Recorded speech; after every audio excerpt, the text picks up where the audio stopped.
Hi friends, ಎಲ್ಲರಿಗೂ ನಮಸ್ತೆ. ನಾನು Revathi. Welcome back to our recipes. ಇವತ್ತು ನಾವು ಹುಣಸೆಹಣ್ಣಲ್ಲಿ ಪುಡಿ ಮಾಡೋದು ಹೇಗೆ ಅಂತ ನೋಡೋಣ.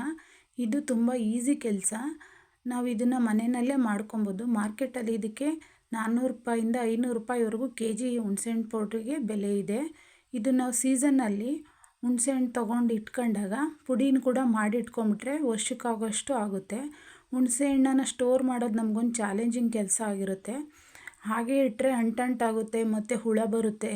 ಫ್ರಿಡ್ಜಲ್ಲಿ ಇಡಬೇಕು ಅಂದರೆ ಸ್ಟೋರೇಜ್ ಪ್ರಾಬ್ಲಮ್ ಇರುತ್ತೆ. ಆದರೆ ಈ ಥರ ಪುಡಿ ಮಾಡಿಟ್ಕೊಂಡ್ರೆ ನಾವು ಯೂಸ್ ಮಾಡೋದಕ್ಕೂ ಕೂಡ ಸುಲಭ ಆಗಿರುತ್ತೆ. ನಾವು ನೆನೆಹಾಕೋದು, ಹುಳಿ ಮಾಡ್ಕೊಳ್ಳೋದು ಮರ್ತೋದಾಗ ಬೇರೆ ಮಸಾಲೆ ಪುಡಿಗಳ ಥರ ಇದನ್ನು ಹಾಕ್ಕೊಬೋದು. ಬನ್ನಿ ಅದು ಹೇಗೆ ಮಾಡೋದು ಮತ್ತು ಏನು ಪ್ರೋಸೆಸ್ ಅಂತ ನೋಡೋಣ. ನಾನಿಲ್ಲಿ 1 kg ಹುಣಸೆಹಣ್ಣನ್ನು ತೊಗೊಂಡಿದ್ದೀನಿ. ಇದು ನಾವು ತಂದಾಗಲೇ ಫ್ರೀಝರಲ್ಲಿ ಇಟ್ಬಿಡಬೇಕು. ಒಂದು 4-5 ದಿವಸ ಇಟ್ಟಾದಮೇಲೆ ನೋಡಿ ಈ ಥರ ಗಟ್ಟಿ ಆಗಿಬಿಡುತ್ತೆ. ಅದನ್ನೆಲ್ಲ ಬಿಡಿಸ್ಕೊಬೇಕು ನಾವು. ಬೀಜ ಇಲ್ದಿರೋ ಥರ ಅದಕ್ಕೆ ನಾರೆಲ್ಲ ತೆಗೆದು, ಮತ್ತು ಅದು ಒಣಗಿರೋ ಕಡಲೆಕಾಯಿ ಸಿಪ್ಪೆ ಥರ ಆಗಿಬಿಟ್ಟಿರುತ್ತೆ.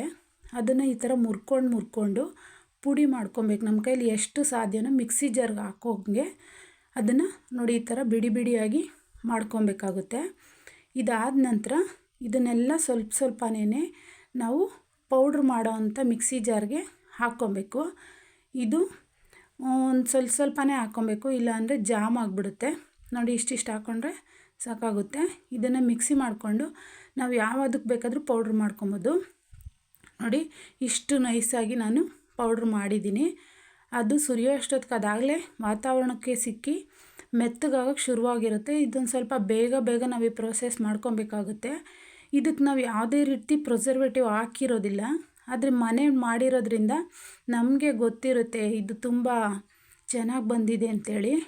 ನಾವು ಇದನ್ನು ಹೊರಗಡೆಯಿಂದ ತಂದರೆ ಪ್ರಿಸರ್ವೇಟಿವ್ ಹಾಕಿರ್ತಾರೆ. ಆದರೆ ಅದು ಹೊರಗಡೆದೇ ಆಗುತ್ತಲ್ವ, ಮತ್ತು ರೇಟ್ ಜಾಸ್ತಿ. ನಾವು ಇದನ್ನು ಮನೆಯಲ್ಲೇ ಮಾಡಿಕೊಂಡು ಯೂಸ್ ಮಾಡ್ಕೊಬೋದು. ನೋಡಿ ಗೊಜ್ಜಿಗೆಲ್ಲ ಡೈರೆಕ್ಟಾಗಿ ನಾವು ಬೇರೆ ಮಸಾಲೆಗಳ ಥರ ಆ್ಯಡ್ ಮಾಡ್ಕೊಬೋದು. ಹುಳಿ ಸಾರಿಗೂ ಕೂಡ ಅಷ್ಟೇ. ರಸಮ್ ಮಾಡೋದಕ್ಕೆ ಸುಮ್ಮನೆ ಇದನ್ನೊಂದು ಸ್ಪೂನ್ ಹಾಕಿದ್ರೆ ಸಾಕಾಗುತ್ತೆ. ಮತ್ತು ಇದನ್ನು ನಾವು ಹೊರಗಡೆ ಇಡೋಂಗಿಲ್ಲ. ಇದನ್ನು ಒಣದಾಗಿರೋಂಥ ಒಂದು ಕಂಟೈನರಲ್ಲಿ ಬಾಕ್ಸ್ ಗಾಜಿಂದಾಗಿರ್ಬೋದು, ಪ್ಲಾಸ್ಟಿಕ್ದಾಗಿರ್ಬೋದು ಹಾಕಿ ನಾವು ಫ್ರಿಡ್ಜಲ್ಲೇ ಇಟ್ಕೊಬೇಕು. ಫ್ರೀಝರಲ್ಲಿ ಇಡಬೇಕು ಅನ್ನೋ ಅವಶ್ಯಕತೆ ಏನಿಲ್ಲ. ಫ್ರಿಡ್ಜಲ್ಲಿ ಇಟ್ಕೊಂಡ್ರೂ ಕೂಡ ಅದು ಉದುರಾಗೇ ಇರುತ್ತೆ.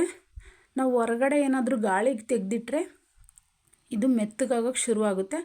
ಅವಾಗ ಏನು ಮಾಡೋಂಗಿಲ್ಲ, ಮತ್ತೆ ಅದನ್ನ ಫ್ರಿಡ್ಜಲ್ಲಿ ಇಟ್ಟರೆ ಅದು ಮಾಮೂಲಿ ಪೌಡ್ರ್ ರೂಪಕ್ಕೆ ಬರುತ್ತೆ.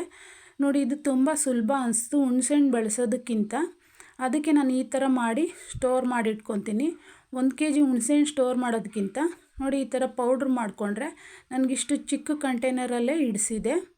ನಮ್ಮ ಪ್ರಯತ್ನ ನಿಮಗಿಷ್ಟ ಆದರೆ ದಯವಿಟ್ಟು ಒಂದು ಲೈಕ್ ಮಾಡಿ, ಶೇರ್ ಮಾಡಿ, ಹಾಗೆ ನಮ್ಮ ಚಾನಲ್ನ ಸಬ್ಸ್ಕ್ರೈಬ್ ಮಾಡಿ. Thank you.